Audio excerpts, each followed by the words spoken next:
Cuando usted no cita adecuadamente, cuando usted no cita con el rigor científico que lleva la fuente que usted consultó, usted está cometiendo plagio.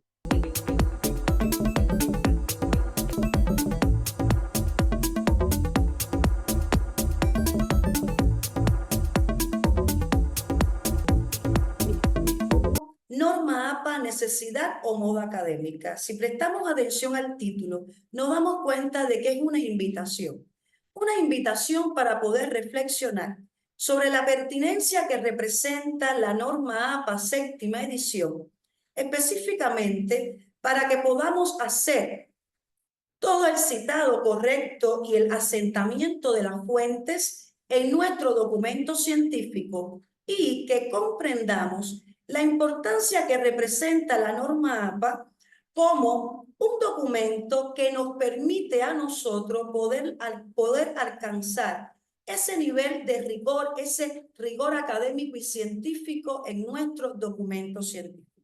Por lo tanto, yo les propongo iniciar este webinar dando respuesta a esa interrogante que ustedes pueden apreciar en la pantalla. Las normas de referencia bibliográfica se utilizan por necesidad o moda académica.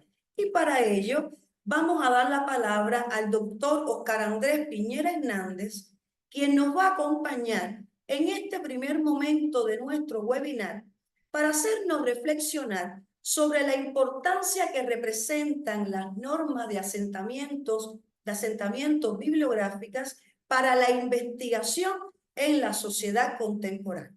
Mi estimado doctor, muy buenas noches. Buenas noches, muchas gracias, doctora Yasmili Méndez Paz. Para mí es un placer realmente compartir con usted este webinar y compartir con los colegas de nuestra comunidad académica o científica, como usted ha denominado, ¿verdad?, que queremos iniciar. A ver, la pregunta, más que una invitación, yo creo que es una provocación. O sea, es una provocación que hacemos para reflexionar sobre esto, porque las normas para el citado bibliográfico, desde que comienza a hacerse ciencia organizada, han existido, o sea, se han establecido distintos tipos de normas para el citado de la fuente, ¿verdad? La norma Vancouver, Harvard, Chicago, o sea, distintas normas, ¿no? ¿Qué pasa con el caso de la norma APA, que es la que nosotros hemos seleccionado para nuestro webinar? Es la norma que más se ha impuesto en los últimos años en revistas científicas para el desarrollo de las tesis de investigación, los proyectos de grado, tesis de maestría.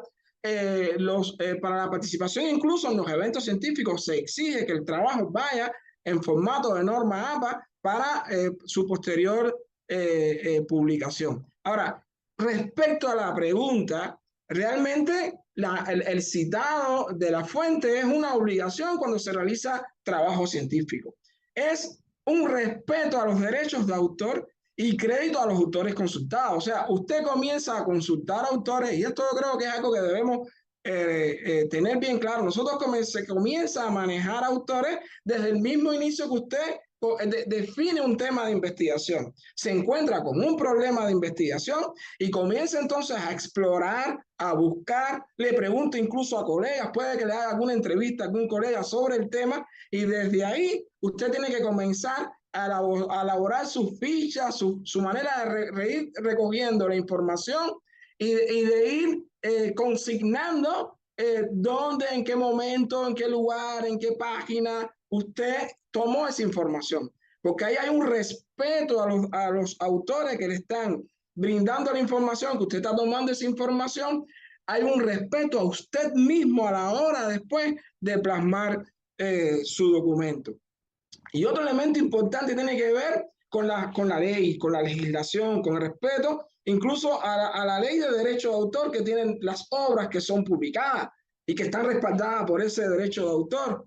Y para evitar caer en el plagio. O sea, evitar caer en el plagio. Cuando usted no cita adecuadamente, cuando usted no cita con el rigor científico que lleva la fuente que usted consultó, usted está cometiendo plagio. Usted está simplemente copiando sin referenciar, sin mostrar realmente ese respeto y eso se llama plagio, simplemente plagio. Y eso es una cuestión que debemos tener en cuenta. Hoy existen programas antiplagio, ¿verdad? Y esos programas antiplagio detectan cuando usted utilizó una fuente y no la citó, no la consignó como debe realizarse. Y yo creo que aquí también entra una cuestión, doctora y estimados colegas, entra la cuestión ética y el compromiso ético que el científico debe tener con uno mismo y con la obra que está redactando. Yo creo que eso es un elemento importante también, una cuestión ética, una cuestión moral, que usted como científico, como investigador, tiene que referenciar la fuente que está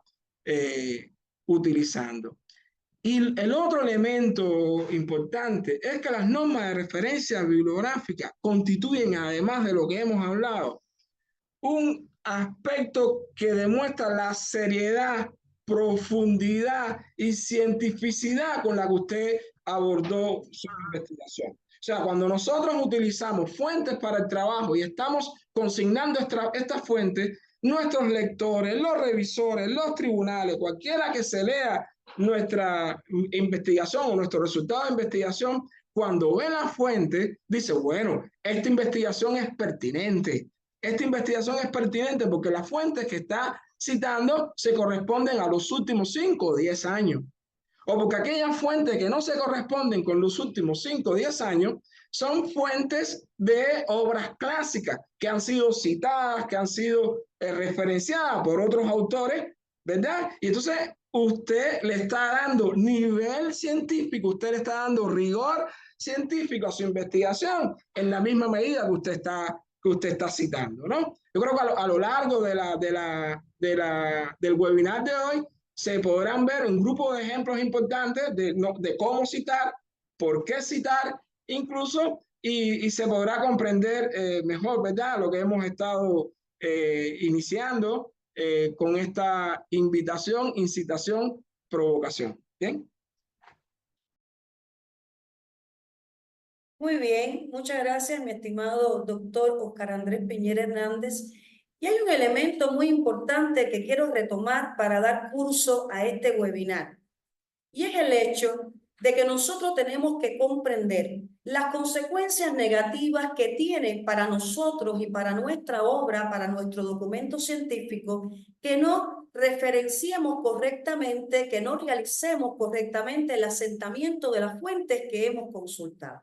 Y particularmente en Bolivia, este es un tema que está ganando cada vez más atención de las universidades. Y por lo tanto, nosotros tenemos que comprender que para poder prevenir el plagio y el autoplagio, tenemos que comprender muy bien el uso efectivo de la norma. Y específicamente los que la requiera la norma APA séptima edición. ¿Y por qué? Porque tenemos que entender que en los últimos años, y particularmente durante esta última gestión, las universidades bolivianas han ido aumentando el uso de los programas antiplagio. Incluso en los programas de maestría y doctorado se están capacitando a docentes específicamente para el uso de estos programas antiplagio, como por ejemplo el Turnitin, que es un programa antiplagio que se está utilizando bastante en los entornos educativos bolivianos. Por lo tanto, tenemos que comprender además la utilidad que tiene para nosotros que podamos utilizar correctamente la norma APA séptima edición, en este caso, para el asentamiento de las fuentes consultadas. Y es muy importante, para continuar con la otra parte de nuestro webinar, que nosotros también podamos comprender que para nosotros poder utilizar correctamente la norma APA séptima edición, lo vamos a hacer en dos momentos de nuestro documento científico. En el momento del citado, dentro del desarrollo del cuerpo de ese documento científico, y al final de ese documento científico, cuando nosotros tenemos que listar esas fuentes consultadas, lo mismo en las referencias bibliográficas que en la bibliografía. Y después vamos a estar nosotros explicando las diferencias entre el concepto de referencias bibliográficas y bibliografía.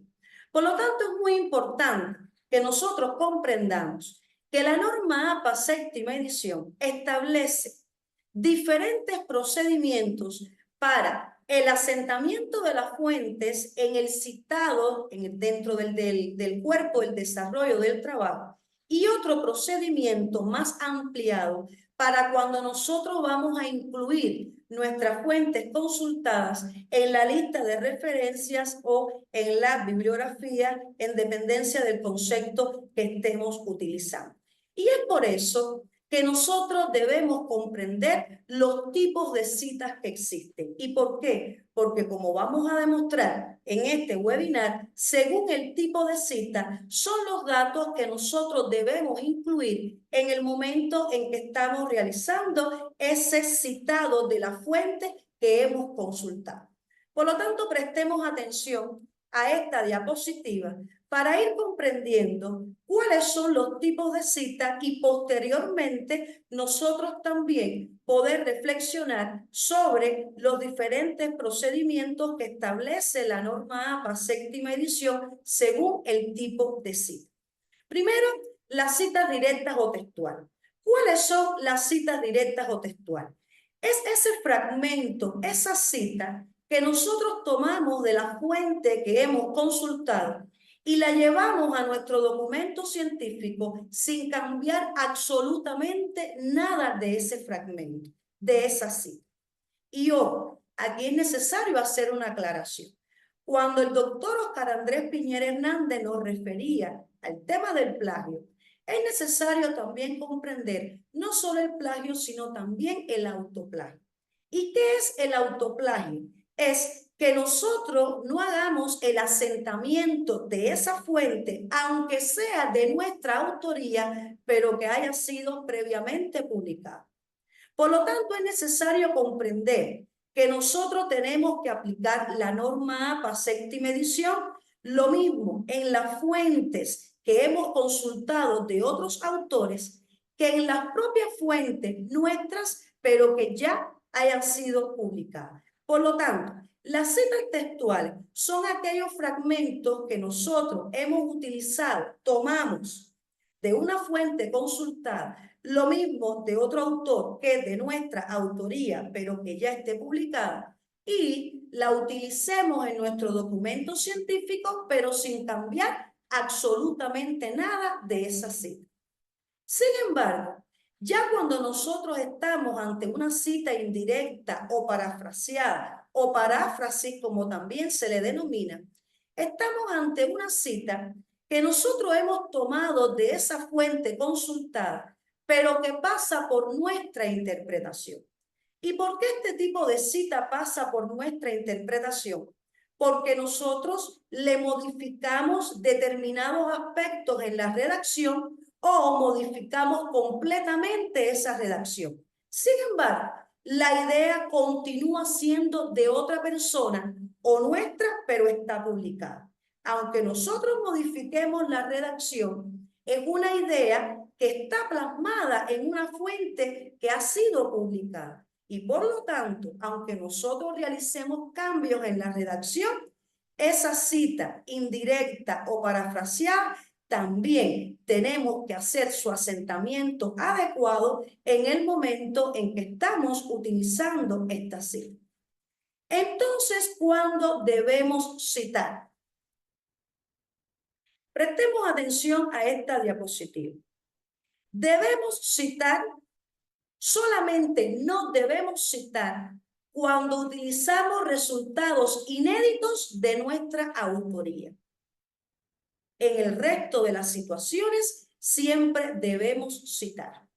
Por lo tanto, para ir resumiendo lo que hemos explicado hasta este momento, es necesario tomar en consideración que solamente nosotros no debemos citar en nuestro documento científico cuando nosotros estamos utilizando nuestras propias ideas, pero que no han sido previamente publicadas. El resto de las veces siempre debemos citar. Y ahí es cuando aparece la utilidad de la norma APA séptima edición para que nosotros podamos comprender cómo debemos citar adecuadamente las citas textuales y las citas parafraseadas. Por lo tanto, vamos a ir mostrando algunos ejemplos en este webinar. Y no resalto algunos ejemplos en este webinar por casualidad, porque nosotros en este webinar vamos a ir mostrando algunos ejemplos que posteriormente, en el marco del ciclo que vamos a ir desarrollando, ese ciclo metodológico sobre la base del desarrollo, del fortalecimiento de nuestra comunidad científica y académica, por supuesto, vamos a profundizar, a sistematizar en el tratamiento de la norma, en el uso de la norma y, muy importante, en las asesorías personalizadas para que cada uno de verdad aprenda a utilizar la norma.